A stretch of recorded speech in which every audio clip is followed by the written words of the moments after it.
Chapter 2 Charleston House, London, England, April 20th, 1889. The scream of frustration which echoed through the house was followed immediately by a loud shattering of glass instruments, and the clanking of metal frames as an entire desk of lab equipment was hurled onto the ground in a moment of rage. Breathing heavily, Dr. Sherbet Quakeson hunched over the now empty desk as silence flooded back into the room, drenching the atmosphere in a stillness only broken by a slow drip, drip, drip, as small droplets of blood fell from their eye onto the desk below, pooling in a crimson puddle between their hands. "Sherbet!" The sound echoed up the stairwell of the London home, accompanied by the thundering sound of footsteps as East and Pine barreled up the stairs, a letter from home clutched in their hand, and an expression of frustrated concern darting over their round faces as they entered the room. "It's fine. Everything's fine. It's all fine," Sherbet sighed, pulling off their gloves and placing them on the now empty desk. They drew an already bloodied handkerchief from the inside pocket of their waistcoat and lightly dabbed away at the blood dripping from their eye. "It's all just fine." "It's clearly not fine, considering several hundred pounds of lab equipment is currently in pieces on your fucking laboratory floor," Easton yelled, the letter quietly being crushed in their fist as they gestured wildly at the mess. Sherbet gritted their teeth. "I told you, it's fine. I'll simply buy more equipment. There's plenty in the fund. We don't need to be conscious of cost in our research." They were visibly beginning to calm down, and their breathing slowed as they replaced the handkerchief back within their waistcoat. Sherbet forced a smile at their assistant, glancing at the letter. "News from the home front, eh?" they asked, attempting an air of casual sociability which had never come naturally to them. Easton sighed, relaxing their guard just a little and folding up the crinkled letter to slip into their vest. "Indeed," they eyed their employer and closest friend. "It seems my sibling has departed on some last-minute adventure to the continent with Dr. Morningstar." Sherbet let out a short laugh. "Oh, I'm sure that will go well for them.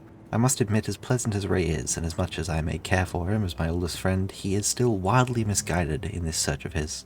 All that scientific talent he possesses, and he dedicates it to this strange theory of mystical cultures he has no real evidence for." Sherbet spread their arms to gesture at the lab equipment, and seemed a little confused at why there was nothing to gesture at, before remembering it was all in pieces on the ground. They gestured to the pile of shards instead, with rather less effect. "That right there is the real ticket to understanding the future, Easton," Dr. Quakeson grinned. "Broken glass," Easton smirked. Sherbet rolled their eyes. "Science. Science is the way forward. Look at all that science can achieve. Look at all that we have achieved."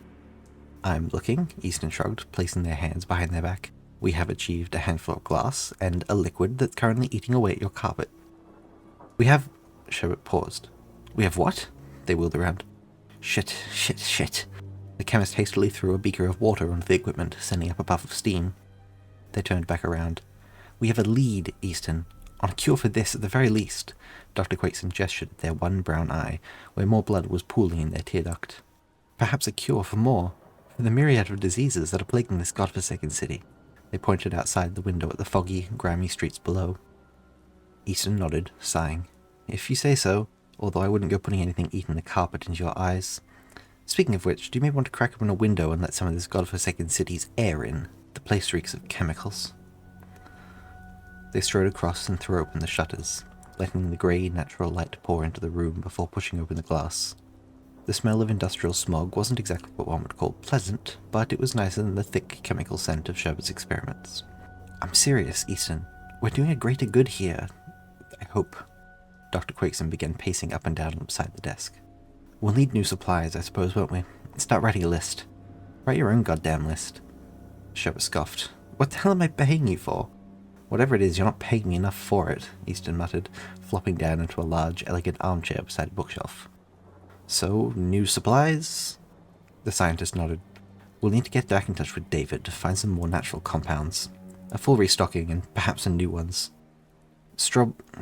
Your mother can possibly supply us with some more unique organic compounds. Your estate does, after all, have a rather extensive garden." "Our estate is a rather extensive garden," Easton shrugged, "with a glorified shed that happens to have some bedrooms in it." "Funny," Sherbet shook their head, continuing to pace. "But yes, I'll write up a list of plants. I can deliver it personally. Is that all you want to deliver?" "Shut up." Sherbet picked up a piece of paper, scrunched it up and threw it at Easton, who laughed, spinning around to lie sideways in the chair, their legs dangling over the armrest. Sherbet leaned back against the desk, once again pulling out their handkerchief to dab at their eye. "Any luck on the automaton? That chunk of scrap metal you've got me tinkering with?" Easton sat back up straight. No, it's still not working. It's not scrap metal, Easton. That is some kind of... Okay, well I don't know what it is exactly, but it's something. Ray dug that thing out of a soil layer at a historic site or something, and it actually worked back then. Surely we can get it to work now. We think it actually worked back then. We have no proof of that, Easton sighed. All we have is a jumble of rudimentary gears and a fundamental lack of understanding on how it's supposed to function, if indeed it ever did function. It's a glorified statue, Sherbet. A puppet, maybe? A chess-playing parlor trick at best. Keep working on it, Sherbet nodded. We'll get it working, I know you will. Easton stood up, stretching. Fine, fine. And in the meantime, while I squander our resources on the chunks of iron and bronze in the basement, you can go on vacation to the countryside and court my mother. First of all, the scientist pulled a long, tailored coat off the wall and swung it around their shoulders. It's not a basement, it's a sub-level laboratory. And second of all, don't phrase it like that. That sounds... I'm going to visit my partner, who just so happens to be your mother. Easton followed them to the door. If you insist, they sighed. Well, if you need me, I'll be elbow-deep in metal and grease downstairs.